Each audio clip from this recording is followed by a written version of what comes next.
নমস্কার। আজকের আলোচনার বিষয় বেশ কিছু গুপ্ত প্রয়োগ নিয়েও বলবো এবং সামনে রথযাত্রা রয়েছে, রথযাত্রার উদ্দেশ্যে কিছু গুপ্ত প্রয়োগ বা টোটকা এ ধরনের বিষয় বলবো। তাহলে সবার আগে বলে রাখি যে রথযাত্রাটা আপনারা প্রত্যেকেই জানেন যে রথযাত্রা জুলাই মাসের 16 তারিখ, বৃহস্পতিবার। তো প্রত্যেকটা মানুষ, আমরা আপামর বাঙালি, আমরা এই একটা দিনের জন্য ভীষণভাবে উৎসুক হয়ে থাকি যে রথযাত্রা, ছোটরা ভীষণভাবে আনন্দের জন্য অপেক্ষা করে থাকে যে রথের মেলা ঘোরা অমুক তমুক এগুলো। কিন্তু রথযাত্রার দিনটা বা এই যে রথযাত্রার দ্বিতীয়া, এই যে তিথিটা অত্যন্ত শুভ তিথি বলে মানা হয় এবং নানা শাস্ত্রে উল্লেখ আছে। রথযাত্রা জগন্নাথ দেবের উদ্দেশ্যে অনুষ্ঠান।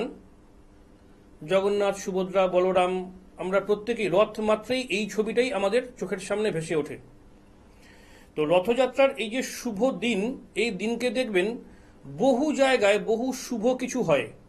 দেখবেন কেউ নতুন ব্যবসা শুরু করছে, কেউ নতুন করে বাড়ি তৈরি করার কাজ শুরু করছে, কেউ নতুন করে নানা রকম শুভ জিনিসের সম্ভার বাড়িয়ে তুলছে, বাড়িতে কোনো শুভ জিনিস কেনা হচ্ছে, কেউ কোনো শুভ কাজ শুরুটা ওই দিনই করছে। এই দিনটাকে ভীষণ শুভ বলে মানা হয়। তো এই রথযাত্রার দিনের একটা বিশেষ গুপ্ত প্রয়োগ বলছি যে সংসারে, আমাদের সংসারে বেশিরভাগ মানুষেরই নানা সময় নানা রকম অসুবিধা, নানা রকম সমস্যা এইগুলো দেখা দেয়। বেশিরভাগ ক্ষেত্রে দেখা যায় প্রত্যেকটা মানুষ বা প্রত্যেকটা সংসারে আর্থিক দিকটা স্ট্রং হওয়া, শক্তিশালী হওয়া বিশেষ প্রয়োজন। কারণ প্রত্যেকটা মানুষ সারাদিন কর্মব্যস্ততার মধ্যে কাটাচ্ছে অর্থ রোজগারের জন্য, এ প্রান্ত থেকে ও প্রান্ত দৌড়চ্ছে অর্থ রোজগারের জন্য। কারণ যদি অর্থ রোজগারটা সাফিসিয়েন্ট পরিমাণে থাকে তাহলে পরে তার জীবনের যা যা দৈনন্দিন প্রয়োজনীয় জিনিস সেগুলো সে পাবে, শখ পূরণ করতে সে সক্ষম হবে, সে তার শখ পূরণের নানা রকম লক্ষ্য করে রেখেছে, সেই লক্ষ্যগুলো সে পূরণ করতে পারবে। তাহলে এই দিনটা, রথযাত্রার এই দিনটায় একটা বিশেষ গুপ্ত প্রয়োগ বলছি যে তুলসী পাতার একটা পুটুলির কথা উল্লেখ করব। ঠিক বিষয়টা এই রকম, এই রথযাত্রার দিন সকালবেলা স্নান করে একটা লাল কাপড়, শালু কাপড় হতে পারে, চেলি হতে পারে, 7খানা লবঙ্গ, 7খানা লবঙ্গকে রাখুন, দুটো কর্পূর রাখুন, দুটো টুকরো, 7টা তুলসী পাতা রাখুন। রাখার পরে এই পুটুলিটা বানিয়ে ঠাকুরের কাছে নিবেদন করুন বা অর্পণ করুন। তারপরে ধূপ ধুনো দেখান, পুজো করুন এবং রথযাত্রার পরের দিন এই পুটুলিটাকে নিয়ে ঠাকুরের জায়গাতেও রাখতে পারেন, আবার কোনো শুদ্ধ জায়গায়, ভালো জায়গায় রাখতে পারেন। এর ফলে কি হবে, সংসারে আর্থিক সচ্ছলতা ক্রমশ স্লো মোশনে বাড়বে। রাতারাতি ফকির থেকে, ভিখারি থেকে রাজা হওয়া যায় না, পারবেন না, আমি সে কথা বলবো না। কিন্তু এই কাজটা করলে ক্ষতি হবে না, বরঞ্চ সংসারে আস্তে আস্তে আর্থিক শ্রী বৃদ্ধি পাবে, আর্থিক সচ্ছলতা আসতে শুরু করবে। এটা গেল 1 নম্বর। 2 নম্বর আরেকটা জিনিস বলি, দেখবেন বহু বাড়িতে নানা রকম বাস্তু দোষ, বাস্তু সমস্যা, বাস্তু সংক্রান্ত নানা রকম সমস্যার কথা মানুষ উল্লেখ করেন যে আমার বাড়িতে এই হয়েছে, ওই হয়েছে, আমার বাড়িতে এই জিনিসটা লেগেই রয়েছে, মানে নেগেটিভ কিছু। কারো বাড়ির থেকে রোগ ছাড়ছে না, কারো বাড়ির থেকে সমানে টাকা পয়সা যা রোজগার হচ্ছে বেরিয়ে চলে যাচ্ছে, কারোর বাড়িতে প্রতিদিন সারা বছর অশান্তি লেগে রয়েছে, বাড়িতে 2জন লোক, 2জনের মধ্যেই অশান্তি হচ্ছে, 5জন লোক, 5জন লোকের মধ্যেই অশান্তি হচ্ছে, এরকম কন্টিনিউ চলছে। আবার বহু সময় দেখবে যে বাড়িতে সন্তান রয়েছে, একটা বা একাধিক সন্তান রয়েছে, ভীষণভাবে অবাধ্য, তাদের জন্য কন্টিনিউ সংসারে নানা রকম সমস্যা লেগে রয়েছে। কারোর সন্তান একটু বড় হয়েছে, সঙ্গ দোষে মিশে গেছে, নানাভাবে সমস্যা। যদিও আবারও বলে রাখি, আমি গুপ্ত প্রয়োগ বলছি সব ঠিক আছে, কিন্তু মূল হচ্ছে ভাগ্য চক্র অর্থাৎ হরোস্কোপ বা জন্মকুণ্ডলী। যদি জন্মকুণ্ডলীতে নির্দিষ্ট একদম নিশ্চিতভাবে কোনো দোষ থাকে, সেটার ফল কিন্তু পেতেই হয়, সেটার ফল পেতেই হয়। আমি সবসময় জন্মকুণ্ডলী সাপোর্টার। জন্মকুণ্ডলীতে যদি ভালো যোগ থাকে অবশ্যই মানুষ ভালো ফল পায়, যদি খারাপ যোগ থাকে অবশ্যই মানুষ খারাপ ফলটাই পায়। তাহলে পরে এই যে রথযাত্রার দিনের যে বাস্তু দোষ সংক্রান্ত একটা বিষয় বলছি, যে এই কাজটা করলে বাস্তু সমস্যার অনেকটা রিকভারি হবে বা আপনারা রিলিফ পাবেন। কি কাজ করতে হবে? এই রথযাত্রার দিনকে বাড়িতে একটা নতুন একটা মাটির পাত্র দেখবেন যেন কালো দাগ পোড়া দাগ না থাকে, একটু ফ্রেশ নতুন একটা মাটির পাত্রে কিছুটা সন্দব লবণ কিনতে পাওয়া যায়, মুদিখানা দোকানে কিনতে পাবেন। সন্দব লবণ রেখে দিন, এই রথের দিনকেই রেখে দিন মাটির পাত্রে, একটু বেশি পরিমাণে রাখুন। লবণটা রেখে দিলেন, লবণটা ওইভাবেই থাকলো, যতদিন থাকে থাক, ওটাকে খাওয়ারও দরকার নেই, ফেলারও দরকার নেই। এতে দেখবেন আপনার বাড়ির বহু রকম নেগেটিভ প্রভাব দূর হবে। বাড়িতে অজানা সমস্যা বারবার আসছে, অহেতুক সমস্যা বারবার আসছে, এই ধরনের সমস্যাগুলোর হাত থেকে আস্তে আস্তে বাঁচবেন।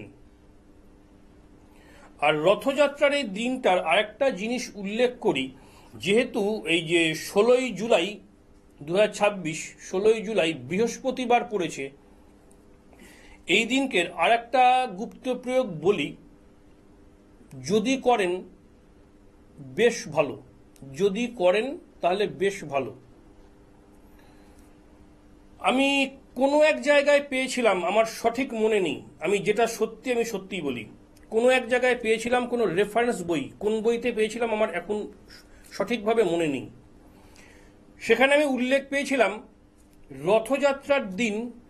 রথযাত্রার দিন বাড়িতে, যার বাড়িতে জায়গা আছে, যার বাড়িতে জায়গা নেই টবে লাগাবেন। বাড়ির দক্ষিণ দিকে একটা নিমের চারা বসানো।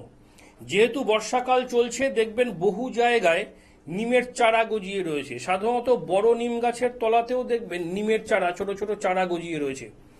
এই রথের দিন বাড়ির দক্ষিণ দিকে একটা নিম গাছের চারা বসান। যদি বাড়িতে পর্যাপ্ত মাটি থাকে তাহলে মাটিতে বসান, আর যারা ফ্ল্যাটবাসী বা বাড়িতে পর্যাপ্ত জায়গা নেই তারা টবে বাড়ির দক্ষিণ দিকে বসান। মানা হচ্ছে যে গাছটা যত বড় হবে তত বাড়ির ক্ষেত্রে মঙ্গল, বাড়িতে বসবাসকারী ব্যক্তিদের ক্ষেত্রে মঙ্গল। আর আপনারা প্রত্যেকেই জানেন যে নিম গাছের হাওয়া এমনিতেই ভালো, নিম গাছের হাওয়া শরীরের জন্য ভালো, রোগের জন্য ভালো। কিন্তু যাই হোক না কেন, ওটা দক্ষিণ দিকে বসালেই ভালো হয়। এইবার চলে আসি, আপনাদের প্রশ্ন ছিল বহুজন, এই প্রশ্নটা আমাকে বহুজন করেছেন এবং বলেছেন যদি কখনো সম্ভব হয় একদিন একটু আলোচনা করবেন।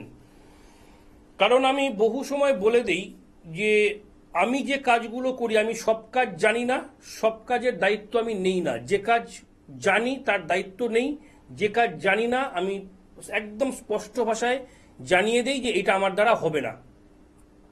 আমি বৃথা কারো সময় নষ্ট করাই না। আমি বগলাতন্ত্র এবং সাবরতন্ত্র মতে কাজ করি। বগলাতন্ত্র মতের অনেকের প্রশ্ন ছিল যে এই বগলাতন্ত্রের মাধ্যমে কি কাজ হয়, কেন বগলাতন্ত্রের কাজ, কোন কাজে ব্যবহার করা হয়। আমি ডিটেলস আলোচনায় যাব না, তার কারণ মোট আধ ঘন্টা সময় প্রোগ্রামের। যদি বগলাতন্ত্র নিয়ে আলোচনা করতে হয় কম করে একদিনেও শেষ হবে না, একটা দিন তাতেও শেষ হবে না। তো আমি একদম শর্টে বলছি, এই বগলাতন্ত্রটা বেসিক্যালি প্রয়োগ করা হয়, আগে জানতে হবে বগলাতন্ত্রটা কি। যে দশ মহাবিদ্যা আছে, দশ মহাবিদ্যা কালী, তারা, ষোড়শী, ভৈরবী, ভুবনেশ্বরী, ছিন্নমস্তা, ধূমাবতী, বগলা, কমলা, মাতঙ্গী, এই 10টা মহাবিদ্যা, এর মধ্যে হচ্ছে দেবী বগলা আছেন। অষ্টম মহাবিদ্যা, দশ মহাবিদ্যার মধ্যে অষ্টম মহাবিদ্যা হচ্ছে দেবী বগলা, যাকে বগলামুখী নামে উল্লেখ পাওয়া যায়। এবার বগলামুখী, কেন নামটা বগলামুখী হলো? দেখুন, বগলামুখী মানে যেহেতু স্ত্রী সেহেতু মুখী, আর বগলা মানে হলুদ, পিতাভ, হলুদ রঙের মুখ যে দেবী মূর্তির, তিনিই হচ্ছেন বগলা বা বগলামুখী।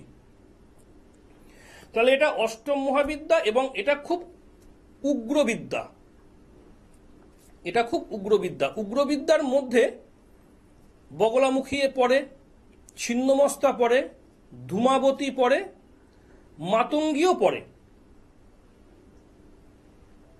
এইবার এই বগলাতন্ত্রটা ন্যাচারালি প্রয়োগ করা হয় স্তম্ভনের জন্য, স্তব্ধ, থামানো। তাহলে এই বগলামুখী শুধু স্তম্ভন না, মানে মূলত স্তম্ভন। স্তম্ভন কেন? এই বগলামুখী দেবীকে বলা হয় শত্রু বিনাশিনী, শত্রু নাশিনী। এই বগলামুখীর বিদ্যায় বা বগলাতন্ত্রে উল্লেখ আছে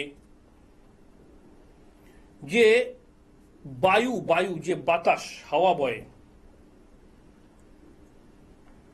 দেবী বগলামুখীর নামে তারও গতিকে রোধ করা যায়। তাহলে শত্রুত্ব কোনো কথাই নেই। বগলাতন্ত্র প্রয়োগ করা হয় বহু দিনের সমস্যা, শত্রু নাজেহাল করে ছাড়ছে, শত্রু কিছুতেই টিকতে দিচ্ছে না, শত্রু বারবার হুমকি দিচ্ছে, সেই ক্ষেত্রে বগলাতন্ত্র প্রয়োগ করা হয়। কেউ ভীষণভাবে বাড়াবাড়ি করছে, খারাপভাবে কেউ ভীষণভাবে বাড়াবাড়ি করছে, সেই ক্ষেত্রে বগলাতন্ত্র প্রয়োগ করলে সুফল পাওয়া যায়। কোর্ট কেস, মামলা মোকদ্দমা, খালি সময় নষ্ট হচ্ছে, অর্থ নষ্ট হচ্ছে, একটার পর একটা মামলা এসে ঘাড়ে জুটছে, সেই ক্ষেত্রে বগলাতন্ত্র প্রয়োগ করা হয়। বহু ক্ষেত্রে সবাই আমার সঙ্গে একমত এটাই হতে পারবে না বা হবেও না, আমি জানি। মাঙ্গলিক যোগ, জন্মকুণ্ডলিতে মাঙ্গলিক যোগ থাকলে পরে বহু ক্ষেত্রে বগলামুখীর প্রয়োগ করা হয়। যাদের জন্মকুণ্ডলিতে মঙ্গল গ্রহ খুব নিচস্থ, একদম ড্যামেজ, এবং সেই মঙ্গল গ্রহ জাতক বা জাতিকাকে অর্থাৎ ব্যক্তিকে নানাভাবে, নানা সময়ে, নানা বিড়ম্বনায় ফেলার চেষ্টা করছে, তখন বগলামুখীর প্রয়োগ করা হয় বা বগলাতন্ত্রের প্রয়োগ করা হয়। বারবার অ্যাক্সিডেন্ট, রক্তপাত, বারবার ডিস্টার্ব, মঙ্গল খুব ডিস্টার্ব অবস্থায় রয়েছে, কোনোভাবেই ব্যক্তিকে ভালো ফল দেবে না জ্যোতিষশাস্ত্র অনুসারে, তখন সেই ব্যক্তির উপর বগলাতন্ত্র প্রয়োগ করা হয়। যদি বগলাতন্ত্র সঠিকভাবে প্রয়োগ করা যায় তাহলে হাতে নাতে ফল পাওয়া যায়। বগলাতন্ত্রের আমাকে অনেকে বলেছেন একটু জানাবেন বিষয়টা, যে বগলাতন্ত্রের যে মন্ত্রটা, মূল যে মন্ত্রটা আমি উল্লেখ করব না। আমি কখনো বলি না আমার কাছে আসুন, কখনো বলি না। যেখানে আপনাদের ভালো লাগে, যেখানে আপনাদের মন চায়, সেখানে গিয়ে সমাধান করিয়ে আসুন। বগলাতন্ত্রের মাধ্যমে এটা সম্ভব। তার কারণ আমি একটা বিরাট বড় হরিদাস পাল একদম নই, আমি সব জানতা একদম নই। আমি সামান্য কিছু জিনিস বিষয়ে জানি, যেটুকু আমি বলবো যে হ্যাঁ পারবো সেটুকু পারবো, যেটুকু পারবো না মুখের ওপর না করে দেবো, যেটা আমার দ্বারা হবে না। কারোর বৃথা সময় নষ্ট করাই না আমি। আর আমার সারা দিন ধরে, সারা সপ্তাহ ধরে আমার চেম্বার নেই। আমার চেম্বার মোট 3টে। রানাঘাটে আমার বাড়ি, নদিয়া জেলার রানাঘাটে আমার বাড়ি, রবিবার দিন চেম্বার সকালবেলা, বৃহস্পতিবার কালীঘাট চেম্বার, শুক্রবার দক্ষিণেশ্বর চেম্বার। এর বাইরে কোথাও আমার চেম্বার নেই। যে যেখান থেকেই ফোন করেন বলেন অমুক জায়গায় চেম্বার আছে, সব জায়গায় চেম্বার করার সময় আমার নেই। তার কারণ যেহেতু আমি তন্ত্রমতের কিছু কাজ আমি জানি, কিছু কাজ করি, তাই আমি সারা সপ্তাহ চেম্বারের জন্য দৌড়তে পারি না, সম্ভব নয়। তাহলে আমি মানুষের কাজ দেখাতে পারবো না, সারা সপ্তাহ দৌড়ই না। তো আপনাদের কিছু প্রশ্নের উত্তর পেয়েছেন, সময় শেষ, আজকে এই পর্যন্তই। প্রত্যেকে ভালো থাকবেন, নমস্কার।